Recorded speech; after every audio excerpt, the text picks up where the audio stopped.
Hey everybody, it's Neil, and I have tried so many of the different generic inks and just don't get the same quality you do with the HP, so sometimes I just gotta go with the good one here.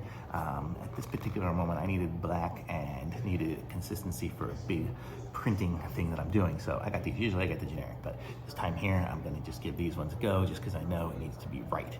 So when you know you need it right, go with the real thing. So this one here is the HP67. I think we have a DeskJet something or other. I think it's the 4100E series, but I'm not sure which one. This one works with the 1200, 2700, 2700E, 4100E series, and then the DeskJet Plus, 4100, the HP Envy, and Envy Pro. So this is a 67 XL. So this one's good. This is black. I think my printer does color as well, but just needed the black for a big print job. So thumbs up from me on these, but you always end up with the real one when I need to do a big one. So thumbs up, links in the description, like this video, subscribe to my channel, and I'll be back with some more reviews soon.